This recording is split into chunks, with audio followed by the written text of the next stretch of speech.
নমস্কার, আমি health against সেক্টরের পক্ষ থেকে সুদীপ্ত রায়।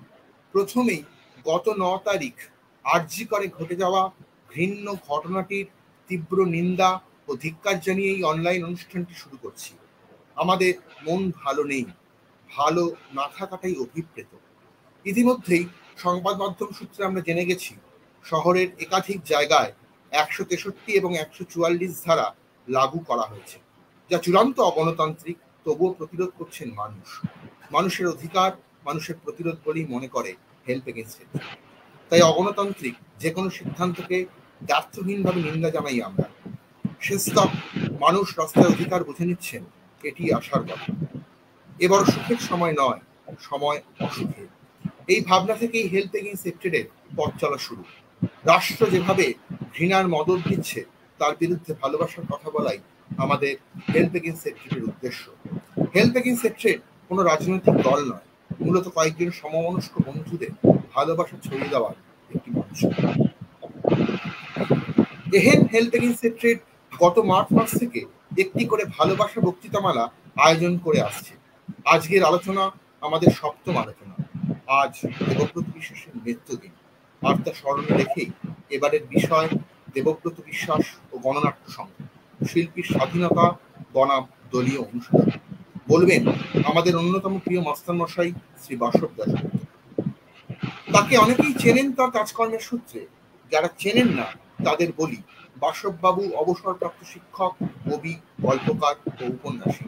তিনি নির্লোহী পত্রিকারও সম্পাদক। দেবব্রত বিশ্বাসকে নিয়ে কোনো ভূমিকা আমরা করছি না, কারণ তার ধৃষ্টতা আমাদের নেই। রেডিওয়ে তার গান শুনে গনগনে 90 এবং তার আগে পরে পার করেছি আমরা। আমাদের নিশ্চয়ই স্মরণে রয়েছে ঋত্বিক ঘটকের চলচ্চিত্রে তার গলায় রবীন্দ্রনাথের গান। এ বিষয়ে যিনি অধিকারী, তাকেই আমরা আহ্বান জানিয়েছি এই ভালোবাসা বক্তৃতামালা। বাসববাবু প্রসঙ্গে একটি ব্যক্তিগত অভিজ্ঞতা এবং ঋণ যুগপৎ ভাগ করে নেওয়ার লোভ সামলাতে পারছিল। তিনি আমাদের বেলঘরিয়া উচ্চ বিদ্যালয়ের শিক্ষক। মনে পড়ে তখন গুজরাট গণহত্যা চলছে, হিন্দু ফ্যাসিস্ট শক্তির প্রত্যক্ষ মদতে। আমরা ক্লাস 11-এর পড়ুয়া। বাসববাবু সেদিন শোকাহত এবং গম্ভীরভাবে শ্রেণীকক্ষে এলেন এবং আমাদের সিলেবাসের বিষয় না পড়িয়ে গোটা একটি ক্লাস দিলেন সাম্প্রদায়িক হিন্দু ফ্যাসিস্টদের বিরোধিতা। মুগ্ধ হয়েছিলাম, বিস্মিত হয়েছিলাম আমরা। তার মতো এত কাছের কাউকে লাগেনি সেদিন। এহেন বাসববাবুকে আমরা পেয়েছি আজ হেলথ এগেইনস্ট সেক্টরের সপ্তম ভালোবাসা বক্তৃতামালায়। আমরা তার কাছে শুনব দেবব্রত বিশ্বাস প্রসঙ্গে। ঋদ্ধ কি হব না খানি। স্বাগত বাসববাবু, আপনাকে স্বাগত। আর যদি কারো কোনো প্রশ্ন থাকে এই বক্তব্য চলাকালীন আপনারা কমেন্টে লিখে জানান, আমরা নিশ্চয়ই যত সম্ভব নেওয়ার চেষ্টা করব। বাসববাবু, আপনাকে স্বাগত জানাই। আপনি এবার ধন্যবাদ। যারা উপস্থিত আছেন, যারা শুনছেন বা যারা পরবর্তীকালে আমার এই সামান্য দু চার কথা শুনবেন, তাদের প্রত্যেককে আমার অকুণ্ঠ শুভেচ্ছা। যদিও পারস্পরিক শুভেচ্ছা বিনিময়ের সময় এটা নয়, অত্যন্ত ভারাক্রান্ত মন নিয়ে আজকে একটি বিষয় উপস্থাপন করতে চলেছি আমি। আপনারা জানেন যে আমার কন্যার থেকেও কম বয়সী একজন পূর্ণাঙ্গ হবু ডাক্তার, তার কর্মক্ষেত্রে নিদারুণভাবে তাকে হত্যা করা হয়েছে, ধর্ষণ করা হয়েছে। এসব বিষয়ে এমন অসহ্য পরিস্থিতি তৈরি হয়েছে যে এর বাইরে কথা চিন্তা করতে, ভাবতে, বলতে মন চায় না। তবুও এই অনুষ্ঠানটির কথা অনেক আগে থেকে বলা ছিল। আমি কিছু কথা বলবো বলে সম্মত হয়েছিলাম। সেই সূত্রে আমার ছাত্রদ্বয়কে আমি না করতে পারিনি। আমি দেবব্রত বিশ্বাস এবং গণনাট্য সংঘ এবং গণনাট্য সংঘ সম্পর্কিত শিল্পীর স্বাধীনতা প্রসঙ্গে দু চারটে কথা বলব। প্রথমে বলি, আজ সেই দিন যেদিন ভোরবেলা লোকে প্রথম বেতারের ঘোষণা মারফত জানতে পেরেছিলেন যে দেবব্রত বিশ্বাস অনেক লোকের কাছে পরিচিত জর্জ বিশ্বাস নামে তিনি প্রয়াত হয়েছেন। তার প্রয়াত হয়েছেন তিনি মাত্র ৬৮ বছর বয়সে। কিন্তু বিশেষ করে শ্বাসকষ্টজনিত রোগ, হৃৎপিণ্ডের জটিল ব্যাধি এবং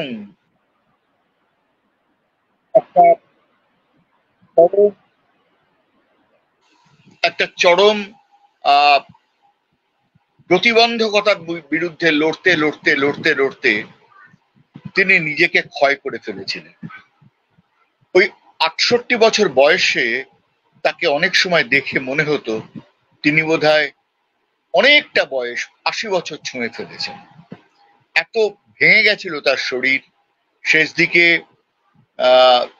দাড়ি রেখেছিলেন, নানা ধরনের ডাক্তারের যে ওষুধপত্র সেগুলো অনিয়মিত খেতেন। ফলে অনেকটা বলা চলে দেবব্রত বিশ্বাসের মৃত্যু প্রায় স্বেচ্ছা মৃত্যু। সেদিনও বর্ষাকাল ছিল, মাঝে মাঝে ২-১ পশলা বৃষ্টি পড়ছে। ওই আমরা দেবব্রত বিশ্বাসের রাসবিহারী অ্যাভিনিউ এর বাড়িতে যারা হাজির হয়েছিলাম, যত সম্ভব দ্রুত নিমতা থেকে তার বাড়িতে যাওয়া যায় বলে ট্যাক্সি ধরেছিলাম। গিয়ে দেখলাম বাড়ির তখনই লোকে লোকারণ্য, এবং আমাদের উপস্থিতিতেই তৎকালীন তথ্য সংস্কৃতি মন্ত্রী ছিলেন বুদ্ধদেব ভট্টাচার্য, সদ্য প্রয়াত যিনি, তিনি এসে কিছু পুলিশ মোতায়েন করে ভিড় কে বাঁচাবার জন্য ব্যবস্থা করলেন এবং ঘোষণা করলেন তার মরদেহ প্রথমে রবীন্দ্র সদনে নিয়ে যাওয়া হবে, সেখানে থাকবে, তারপর কেওড়াতলা মহাশ্মশানে তার দাহ হবে। এই কথাটুকু বোধহয় সকলেই জানে, এই কথাটুকু বলার অপেক্ষা রাখে না। সেদিন প্রচুর মানুষ ভিড় করেছিল তার সবানুগমনে। সমস্বরে তারা দেবব্রত বিশ্বাসের গাওয়া বিখ্যাত রবীন্দ্রসঙ্গীতগুলি গাইতে গাইতে রবীন্দ্র সদন থেকে কেওড়াতলা মহাশ্মশান অবধি যাত্রা করেছিল। এক অবিস্মরণীয় অভিজ্ঞতা। সেই অভিজ্ঞতা ভোলা যায় না। সেই অভিজ্ঞতাকে স্মরণ করলে মন ক্রমশ ভারাক্রান্ত হয়ে আসে। দেবব্রত বিশ্বাস তিনি বলা চলে একজন সময়ের সন্তান। যে সময়ে তিনি নিজেকে তৈরি করছেন, তার চারপাশে বন্ধু বান্ধবদের দ্বারা আদৃত হচ্ছেন, নিন্দিত হচ্ছেন, সেই সময়টা ভারী অদ্ভুত। মনে রাখা দরকার, দেবব্রত বিশ্বাস রবীন্দ্রসঙ্গীত জগতে এসছিলেন তার পারিবারিক সূত্রে। তিনি তার মা অবলা বিশ্বাসের কাছ থেকে গান শিখেছেন, ইন্দিরা দেবী চৌধুরানীর কাছে গান শিখেছেন, এমনকি স্বয়ং রবীন্দ্রনাথকে তিনি গান শুনিয়েছেন একাধিক অনুষ্ঠানে, এবং রবীন্দ্রনাথ তার গান পছন্দ করেছেন। এই কথা অনেককে বলেছিলেন, দেবব্রতকেও বলেছিলেন। দেবব্রত ময়মনসিংহ থেকে কলকাতায় চলে এসে কলেজ হোস্টেলে যখন ভর্তি হলেন, তখন তার যে ঘরে তিনি থাকতেন সেই ঘরে তার সাথে একসাথে থাকতেন সন্তোষ সেনগুপ্ত। সন্তোষ সেনগুপ্ত ইতিমধ্যেই কিন্তু রবীন্দ্রসঙ্গীত জগতে খ্যাতনামা। তিনি দেবব্রত বিশ্বাসকে তার গলা শুনে বিভিন্ন জায়গায় তাকে নিয়ে যান এবং ক্রমশ দেবব্রত বিশ্বাসের সাংগীতিক পরিধিটাকে বাড়াতে সাহায্য করেন। এই অবস্থায় তিনি একবার কাজী নজরুল ইসলামের কাছে নিয়ে যান। আমি একটা কথা প্রসঙ্গক্রমে বলে রাখি, কাজী নজরুল ইসলাম দেবব্রত বিশ্বাসের গান শুনে অত্যন্ত পছন্দ করেছিলেন, এবং দুটি গান গাওয়ার পরে তার গান থামিয়ে তিনি বলেছিলেন, আমি নতুন একটি গান রচনা করেছি, সুর দিয়েছি, দুটি গান রচনা করেছি, সুর দিয়েছি, আগামী 1 সপ্তাহের মধ্যে তোমাকে দিয়ে সেটা রেকর্ড করা। করিয়েও ছিলেন, কিন্তু নজরুলের তো স্বভাবটা অন্যরকম ছিল, কোনো এক জায়গায় স্থায়ীভাবে স্থিরভাবে তিনি থাকতে পারতেন না। ওই দুটি গান দেবব্রত বিশ্বাস গাওয়া এবং রেকর্ড করার পরে গান দুটিকে ফাইনাল রিলিজ করার আগে উনি অন্য কাজে ব্যস্ত হয়ে যান এবং ওই দুটো গান যেরকম গাওয়া ছিল সেই অবস্থায় পড়ে রইল। পড়ে থাকতে থাকতে থাকতে থাকতে কোম্পানি এবং দেবব্রত স্বয়ং ওই গানগুলির প্রতি উৎসাহ হারালেন এবং তিনি ক্রমশ নজরুলের গান থেকে রবীন্দ্রনাথের গান, সেখান থেকে ধীরে ধীরে সাধারণ মানুষের যে গান সেই গানের দিকে ঝুঁকে পড়তে লাগলেন। দেবব্রত সাধারণ মানুষের গানের দিকে ঝুঁকে পড়ার ক্ষেত্রে মূল সাহায্যকারী ভূমিকা নিয়েছিলেন দেবব্রত, যাকে বটুক বলতেন, যতীন্দ্র মৈত্র। তিনি গণনাট্য আন্দোলনের এক পুরোধা সৈনিক ছিলেন। সকলেই জানেন, পুনরাবৃত্তিতে বোধহয় দোষ হবে না যে 1941-42 সালে যখন ভারত ছাড়ো আন্দোলন হচ্ছে ইংরেজদের বিরুদ্ধে, বা ভারত ছাড়ো আন্দোলনের প্রস্তুতি চলছে, তখন এক দল যুবক স্থানে স্থানে কোনো কোনো জায়গায় ফ্যাসি বিরোধী শিল্পী সংঘ গড়ে তোলেন। এই ফ্যাসি বিরোধী শিল্পীদের যে সংঘ, সেই সংঘের সাথে যুক্ত হয়ে যান দেবব্রত বিশ্বাস। দেবব্রত একটা সুবিধা ছিল, সুবিধাটা হচ্ছে ওনার গলার স্বর ছিল অত্যন্ত উঁচু গ্রামে, এবং এত গম্ভীর ছিল তার গলা যে মাইক ছাড়া তিনি বহু মানুষের জমায়েতে গান শোনাতে পারতেন। এই ফ্যাসি বিরোধী শিল্পীদের অন্যতম প্রধান কাজ ছিল গান গেয়ে নাটক করে একদল লোককে ধীরে ধীরে জমায়েত করে ফেলা। লোক জমায়েত হলে পরে ওই মঞ্চে দাঁড়িয়ে রাজনৈতিক বক্তৃতা যারা দিতেন তারা বক্তৃতা শুরু করতেন। অর্থাৎ ফ্যাসি বিরোধী শিল্পীদের অন্যতম প্রধান কাজ ছিল তখন প্রধানত যারা আস্তে আস্তে কমিউনিস্ট হচ্ছেন, কমিউনিস্ট পার্টির হাতার মধ্যে চলে আসছেন, এই সমস্ত ব্যক্তিদের বক্তৃতার স্থান তৈরি করা, অর্থাৎ বক্তৃতার ক্ষেত্র তৈরি করা। দেবব্রত এই কাজটা সুচারুভাবে করতেন। শুধু দেবব্রত নয়, এই কাজে তাকে সাহায্য করতেন সুচিত্রা মিত্র, সাহায্য করতেন বিনয় রায়, পরবর্তী ক্ষেত্রে এই কাজে সাহায্য করতেন হেমাঙ্গ বিশ্বাস, আরো অনেকে। এরা ধীরে ধীরে এমন একটা জনপ্রিয়তা লাভ করতে শুরু করে যখন সাধারণ লোকেরা ওই শুষ্ক রাজনৈতিক বক্তৃতার চেয়ে এদের গান, এদের নাটক আরো আরো বেশি করে দেখতে চাইতো, তাদের দাবি শুরু হয়। এবং এর ফলে এমন অনেক সভা তৈরি হয় যে সভায় শুধুমাত্র ফ্যাসি বিরোধী শিল্পীরা গান গাইতেন, আবৃত্তি করতেন, ছোট ছোট নাটক পরিবেশন করতেন। এইরকম করতে করতে করতে করতে যখন স্বাধীনতা ক্রমশ এগিয়ে আসে, তখন আমরা জানি যে কলকাতা ব্যাপী বিপুল একটা দাঙ্গা তৈরি হয়। এই দাঙ্গা শিল্পীদের আরো কাছাকাছি নিয়ে আসে। তারা বুক পেতে, বিশেষ করে তৎকালীন সংখ্যালঘু, তাদের বাঁচাবার চেষ্টা করতে থাকে। এই সময় একটা কথা বলি, পরবর্তী ক্ষেত্রে বাংলাদেশের নামী রবীন্দ্রসঙ্গীত শিল্পী কলিম সারাফি, তিনি এসেছিলেন একটা কাজে কলকাতায়। এসে ঠিক কলকাতায় ঠিক কি রকম দাঙ্গা চলছে তিনি ওই বাংলাদেশে বসে, তৎকালীন ভারতেরই একটা অঙ্গ ছিল ওইটা, সেখান থেকে তা জানতেন না। আসলে তখনকার খবরের কাগজ ততখানি প্রচারিত ছিল না, প্রচার হলেও ইংরেজরা তখন একটা অলিখিত সেন্সরশিপ চালু করেছে, ফলে দাঙ্গার অনেক খবর সেই কাগজে আসতো না। তিনি এসে শিয়ালদা স্টেশনে নেমে শিয়ালদা স্টেশন থেকে পরিস্থিতি দেখে প্রায় ছুটতে ছুটতে দেবব্রত বিশ্বাসের বাড়ি রাসবিহারী অ্যাভিনিউ 17 রাসবিহারী অ্যাভিনিউর ঠিকানাটা, সেখানে এসে দরজায় প্রায় ক্লান্ত দেহে অজ্ঞান হয়ে পড়েন।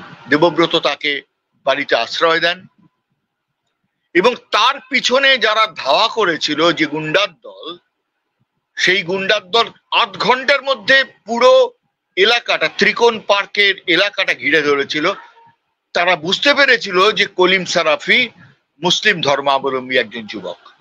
দেবব্রত অত্যন্ত তৎপরতার সাথে, তখন তিনি নাটকও করতেন, কলিম সারাফিকে তার পোশাক বদলিয়ে নিজের ভাই বলে পরিচিতি দিয়ে তার জীবন রক্ষা করেন। এটা শুধু কলিম সারাফির ক্ষেত্রে ঘটনাটা আমি বললাম, বহু মুসলিম লোক যারা সেই সময় দেবব্রত বিশ্বাস এবং তার দলের গণনাট্য তখন তৈরি হয়নি, এই যে ফ্যাসি বিরোধী শিল্পীদের আশ্রয়ে ছিলেন এবং জীবন বাঁচিয়েছিলেন তাদের। দেবব্রত এই সময়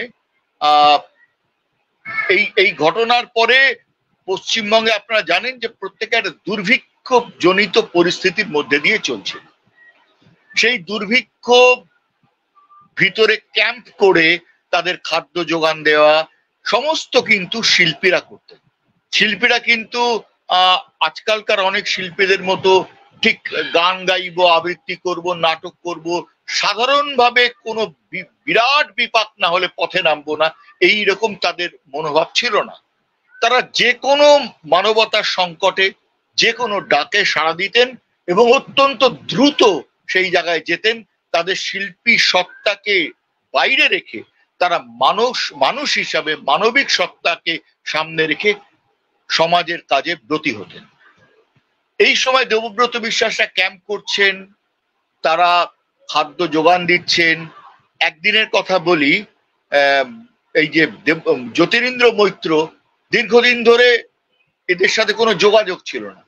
তিনি চলে গেছিলেন কোথায় তার বন্ধু বান্ধবরা জানতো না।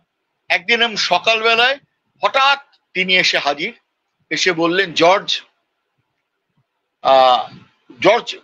দেবব্রত তাকে জিজ্ঞাসা করলেন, কোথায় ছিল এতদিন? বলে, আমি এই জায়গায় ঘুরেছি, দুর্ভিক্ষ চোখে দেখেছি, আমি সহ্য করতে পারিনি, আমি মানুষের যতটা পারি সেবা করেছি এবং প্রচুর গান লিখেছি। এই গানগুলো তোমাকে আমি দেখাবো।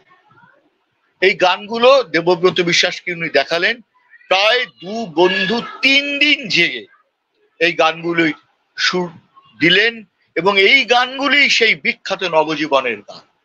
এই নবজীবনের গান গেয়ে বেড়াতেন তখন শিল্পীরা গ্রামে গঞ্জে, দুর্ভিক্ষ পীড়িত যে কোনো জায়গায়, দাঙ্গা পীড়িত যে কোনো জায়গায় মানুষকে দিশা দেখাবার জন্য।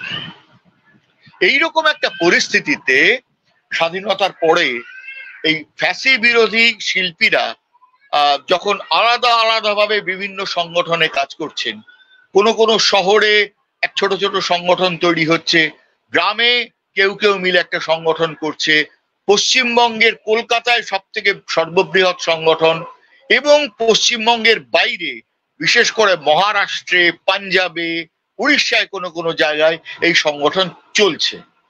কমিউনিস্ট পার্টির যারা যারা যারা নিয়ন্ত্রক শক্তি তখনকার দিনে ছিল, তারা চেষ্টা করলো যে এই টুকরো যে শিল্পীদের ঐক্য মঞ্চ, একে একটা সূত্রে গাঁথার এবং তাদের প্রচেষ্টায় অন্যদের পুরো মত নিয়ে সহমত পোষণ করলো। প্রত্যেকে একটি মিটিং করে, একটি মিটিং না, দফায় 6 জায়গায় তাদের মিটিং হয়েছিল। এই 6 জায়গার মিটিং এর শেষ মিটিং এ তারা সিদ্ধান্ত নিল, ফ্যাসি বিরোধী শিল্পী সংগঠন যেটা ছিল, যেহেতু ভারত তখন স্বাধীন, ইংরেজদের ফ্যাসিবাদ, জার্মান ফ্যাসিবাদ তখন পদানত হয়েছে, ফলে এই নামের আর কোনো শিল্পী সংগঠন রাখার কোনো প্রয়োজনীয়তা তারা অনুভব করলেন না। ফলে তারা সমস্ত টুকরো সংগঠনকে একটা ছাতার তলায় নিয়ে এলেন, নাম দিলেন গণনাট্য সংঘ।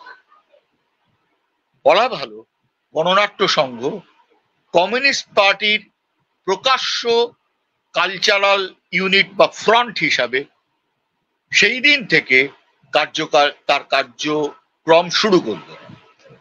এরকম হয়েছে যে কমিউনিস্ট পার্টির যে প্রথম কনফারেন্স হয়েছিল, সেই কনফারেন্সে পশ্চিমবঙ্গ থেকে যে মুষ্টিমেয় শিল্পী গেছিলেন ট্রেনে করে মহারাষ্ট্রে, বোম্বাইতে, তাদের মধ্যে দেবব্রত ছিলেন। এবং দেবব্রত কিন্তু ওইখানে প্রথম উদ্বোধনী সঙ্গীত পরিবেশন করেছিলেন একক কণ্ঠে। তারপর সমবেত কণ্ঠের বেশ কতগুলি গানের পরে ওই গণনাট্য সংঘের যে প্রধান কার্যক্রম সেটা শেষ হওয়ার পরে কমিউনিস্ট পার্টির যে কনফারেন্স, সম্মেলন, সেই সম্মেলন শুরু হয়। এবং এই সম্মেলন থেকে নানা প্রয়োজনীয় সিদ্ধান্ত তৈরি হয় এবং এই সমস্ত সিদ্ধান্ত মোতাবেক কমিউনিস্ট পার্টি চলতে শুরু করে। এই অবস্থায় দেবব্রত বিশ্বাস তিনি যদি আমি বলি যে কিছু কিছু মানুষ জন্মাবধি রেবেল হয়, জন্মাবধি একটু ব্যতিক্রমী চরিত্র যুক্ত হয় এবং সবকিছু প্রশ্ন না করে মানা এবং বিভিন্ন জায়গায় নিজের মতকে প্রতিষ্ঠা করার চেষ্টা করা, এইরকম একজন চরিত্রের অধিকারী ছিলেন দেবব্রত বিশ্বাস। তিনি তার বাবা ব্রাহ্ম ধর্মের অত্যন্ত নিষ্ঠাবান একজন মানুষ ছিলেন। সকালে বিকেলে মা বাবা ব্রাহ্ম ধর্মের গানের মধ্যে দিয়ে তাকে গড়ে তোলার চেষ্টা করেছিলেন। সেই অবস্থায় তিনি কিন্তু তার বাবাকে ছোট্টবেলায় প্রশ্ন করেছিলেন। তার বাবা অনেক ব্রাহ্মদের মধ্যে ইংরাজদের সেভাবে কি বলবো নিন্দা করতেন না, চাইতেন ইংরাজরা আরো কিছু কাল থাকুক, আমাদের দেশের লোকরা সিভিলাইজড হোক। দেবব্রত বাড়ি থেকে পালিয়ে গিয়ে তখনকার যে সংগঠনগুলো ছিল, তারা যে বিপ্লবী গুপ্ত সংগঠনগুলো ছিল, তাদের সাথে যুক্ত হয়ে যায়। এইসব কথা আমি বলছি এই কারণে, দেবব্রত বিশ্বাস কিন্তু শুরু থেকেই নিজের মতো করে চলার একজন মানুষ ছিলেন। গণনাট্য সংঘের প্রধান যে শর্তগুলো ছিল সকলের ঐক্যমত হওয়ার সূত্রে, সেই ব্যাপারগুলো হচ্ছে কমিউনিস্ট বা সাম্রাজ্যবাদীদের বিরুদ্ধে সমাজতান্ত্রিক আদর্শ পরিবেশন করা হবে, লেখা, গান, আবৃত্তি, কবিতা ইত্যাদির প্রধান উদ্দেশ্য। এবং সব সময় একথা প্রমাণ করার চেষ্টা হবে যে মানুষের শক্তি একটা শীর্ষ শক্তি, তারা চেষ্টা করলে যে কোনো অন্যায়কে তারা পরাভূত করতে পারে। এবং এই পরাজয়, অন্যায়ের এই পরাজয়, যারা বিশেষ করে যারা মানবতার বিরুদ্ধে কাজ করছে তাদের পরাজয়, যারা বিশেষ করে শ্রমিক শ্রেণীর বিরুদ্ধে কাজ করছে তাদের পরাজয় অবশ্যম্ভাবী। এই জয়, এই অবশ্যম্ভাবী পরাজয়কে সামনে রেখে সমাজতন্ত্রের জয়গান করা যে রাস্তা, সেই রাস্তায় চলবে গণনাট্য সংঘের শিল্পীরা। এটা তাদের একটা অলিখিত একটা ব্যাপার ছিল। এইখান থেকেই বহু মানুষের সাথে গণনাট্য সংঘের যারা পরিচালক শক্তি, তাদের একটা সংঘাত শুরু হয়। আমরা জানি 46 ধর্মতলা স্ট্রিটের যে অফিসটা ছিল, সেই অফিস থেকে গণনাট্য সংঘের কার্যক্রম পরিচালিত হতো। সেখানে যারা বসতেন তারা কিন্তু দেবব্রত বিশ্বাসকে, শম্ভু মিত্রকে বারবার ডেকে পাঠান এবং তারা বলতে চেষ্টা করেন যে তাদের যে গান, সেই গানগুলো ঠিকঠাক গণনাট্য সংঘের আদর্শ অনুসারী হচ্ছেন। একটা উদাহরণ আমি দিই। একবার কলকাতার ময়দানে কমিউনিস্ট পার্টির একটা বিশাল জমায়েত, সেই জমায়েতে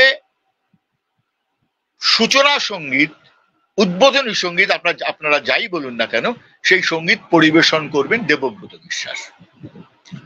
তখন সলিল চৌধুরী এসে গেছেন। সলিল চৌধুরী সব বিখ্যাত বিখ্যাত গান দেবব্রত গাইছেন এবং সবাই আশা করছেন যে দেবব্রত বিশ্বাস সলিল চৌধুরীর একটা গণজাগরণের গান বা যাকে বলা যায় গণসঙ্গীত বা সাধারণের সঙ্গীত, সেই রকম সঙ্গীত দিয়ে অনুষ্ঠান সূচনা করবে। দেবব্রত আসলেন, হারমোনিয়াম বাজিয়ে যে গান করলেন সেটা হচ্ছে নীল দিগন্তে ওই ফুলের আগুন লাগলো লাগলো। সমস্ত কমিউনিস্ট পার্টির নেতারা ওই গান শুনে ভেবেছিল যে এইবার এত সামনে এই যে হাজার হাজার জনতা, তারা এই গানের মর্ম ধরতে পারবে না এবং এই গান তাদের একত্রে চুপচাপ বসিয়ে রাখার যে ব্যাপারটা দেবব্রতর মধ্যে কণ্ঠের যে জাদু ছিল, সেই জাদু এবার পরাজিত হবেন দেবব্রত। তিনি তার গানটার যে উদ্দেশ্যে গাওয়া হচ্ছে সেই উদ্দেশ্য ব্যর্থ হবে। কিন্তু আশ্চর্য হয়ে দেখা গেল যে ওই গান নীল দিগন্তে রবীন্দ্রনাথের যে গান, সেই গান মন্ত্রমুগ্ধের মতো হাজার হাজার শ্রোতারা শুনেছিল এবং ওই গান গেয়ে বেরিয়ে এসে দেবব্রত, ভবানী সেন তখনকার দিনে কমিউনিস্ট পার্টির অন্যতম নেতা, চিন্মোহন স্নেহারবিশ যিনি গণনাট্য সংঘের অন্যতম নেতা, তাদের বলেছিলেন যে দেখলা তো, কইছিলাম যে রবিবাবুর গান যদি গাওন যায় তাহলে লোকে সেটা শোনে এবং লোকে তার মর্ম বোঝে। এই ছিলেন দেবব্রত। দেবব্রত বিভিন্ন বিষয় প্রশ্ন করতেন, আর আমরা জানি প্রশ্ন করতে পারাই কিন্তু রাজনীতির প্রধানতম উদ্দেশ্য এবং রাজনীতির প্রধানতম শিক্ষা। দেবব্রতর যে প্রশ্ন, সেই প্রশ্নের সমস্ত প্রশ্নের উত্তর তিনি কিন্তু তখনকার দিনের যারা গণনাট্যের নেতা তাদের কাছে পাচ্ছিলেন। প্রথম গণনাট্য সংঘ একটা কনফারেন্স করে এবং কনফারেন্স করে তারা মোটের উপরে এই কথা ঠিক করে, এই কথা জানায় যে শিল্প হচ্ছে জীবনের জন্য, আর্ট জীবনের জন্য হবে। এইখানে বিরোধিতা করেছিলেন শম্ভু মিত্র। তিনি মহর্ষি বলে যাকে ডাকতেন তিনি, এরা সবাই মিলে বিরোধিতা করে বলেছিলেন আর্ট ফর আর্ট সেক। এতদিন বাদে আমরা যদি পিছনে ফিরে তাকাই তাহলে দেখতে পাবো, বুঝতে পারবো যে গণনাট্য সংঘের যে আহ্বানটা ছিল যে শিল্প হবে জীবনের জন্য, সেই আহ্বানটা ছিল সঠিক। আর্ট ফর আর্ট সেক এই যে কথা, এই কথা কিন্তু আজকে পৃথিবীতে ধীরে ধীরে পরিত্যক্ত হচ্ছে বা এই কথার বিশ্বাসের লোক কিন্তু ক্রমশ কমছে। কিন্তু যে রাস্তা গণনাট্য সংঘ তখন দেখিয়েছিল, যে রাস্তাকে সামনে রেখে দেবব্রত প্রশ্ন করতেন বা করেছিলেন, যে রাস্তাকে সামনে রেখে শম্ভু মিত্র তার গণনাট্য সংঘের দীর্ঘদিনের যে সমঝোতা, সেই সমঝোতা ছেড়ে এসে নবনাট্য প্রতিষ্ঠা করেছিলেন, সেই প্রতিষ্ঠার অন্যতম কারণ কিন্তু এই কথাগুলোর মধ্যে যে তফাৎ, সেই তফাৎটুকু। সৌম্যমিত্র বেরিয়ে এসে রক্তকরবী নাটক ধরলেন। দেবব্রত তখন কিন্তু ঠিক নবনাট্যের পক্ষেও নয়, সৌম্যমিত্রের দলেও নয়, আবার হেমাঙ্গ বিশ্বাস, বিনয় রায় এরা যে পুরনো গণনাট্য সঙ্গে থেকে গেলেন তাদের পক্ষেও নয়, মাঝামাঝি একটা জায়গায় দাঁড়িয়ে আছেন। মাঝে মাঝে তিনি ধর্মতলার অফিসে আসেন, তাদের কথা শোনেন, তাদের দু একটা জায়গায় দু একটা প্রোগ্রাম করেন। আবার তিনিই কিন্তু সৌম্য মিত্রের যে রক্তকরবী নাটক, সেই নাটকে বিশু বাগলের ভূমিকায় অভিনয় করছেন। আসলে বন্ধুদের বিচ্ছেদের জ্বালা কিন্তু দেবব্রতকে দারুণভাবে পীড়িত করেছিল। তিনি কখনো ভাবতে পারেননি যে দলের জন্যে, যে আদর্শের জন্যে নিজের সর্বস্ব তিনি ত্যাগ করেছেন, নিজের অজস্র বিনিদ্র রজনী গান গাওয়ার শক্তি তিনি ব্যয় করেছেন, তাদের মধ্যেই বিভাজন তৈরি হবে।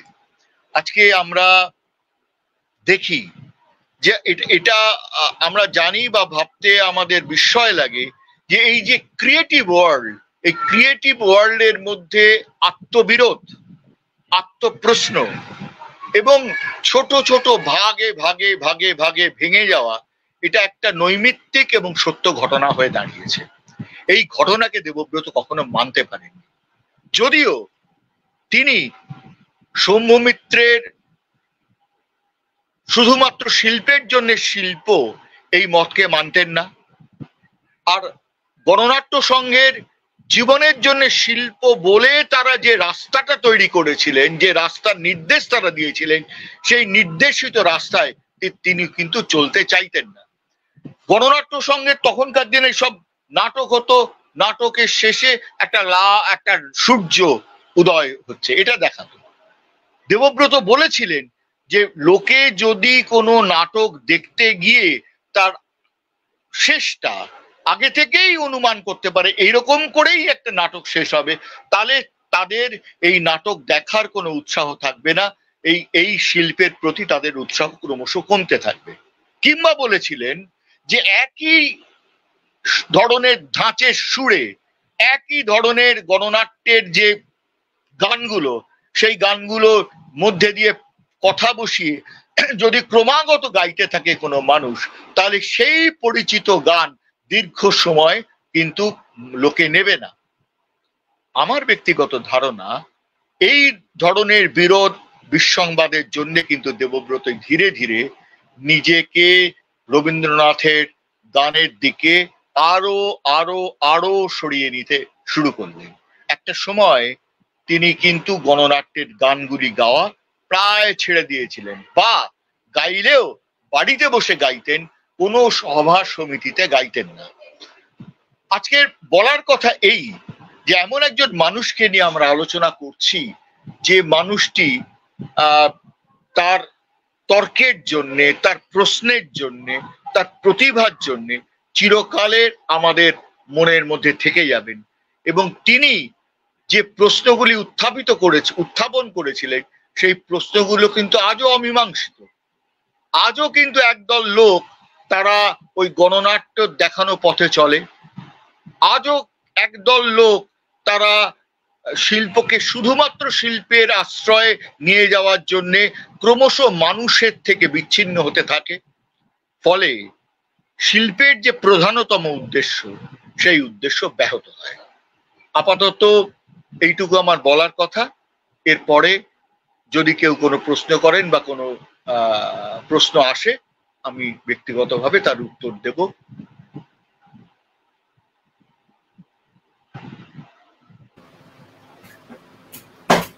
ধন্যবাদ স্যার।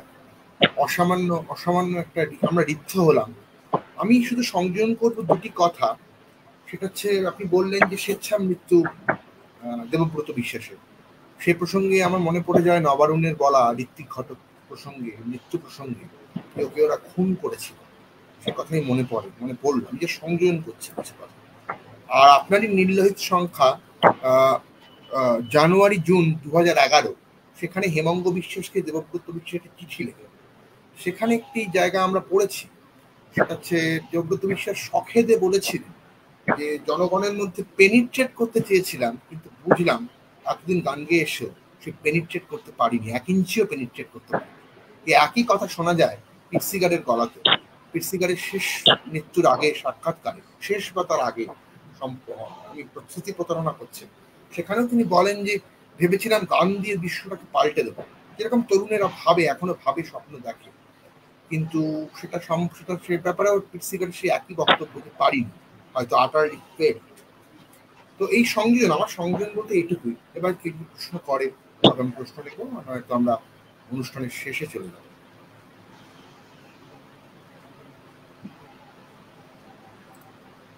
আমার আর একটা কথা শুধু বলি, ওই হেমাঙ্গ বিশ্বাসের চিঠির যে ব্যাপারটা।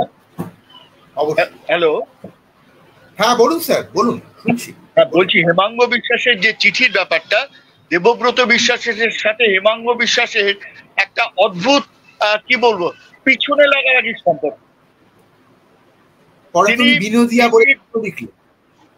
হ্যাঁ হ্যাঁ, তিনি আসলে ওই যে সমস্ত শিল্পীরা এখনো এইরকম মনে করেন যে গান গেয়ে বক্তৃতা দিয়ে আমি সমাজ পাল্টে দেব, গণজাগরণ করে দেব, সেটা যে আদতে বাস্তবে সম্ভব নয়, এটা কিন্তু তিনি দেবব্রত বিশ্বাস মনে করতেন, এবং তার যে বন্ধুরা এ কথাটা এখনো বিশ্বাস করে তাদের উনি কিন্তু পিছনে লাগার সুযোগ ছাড়তেন না।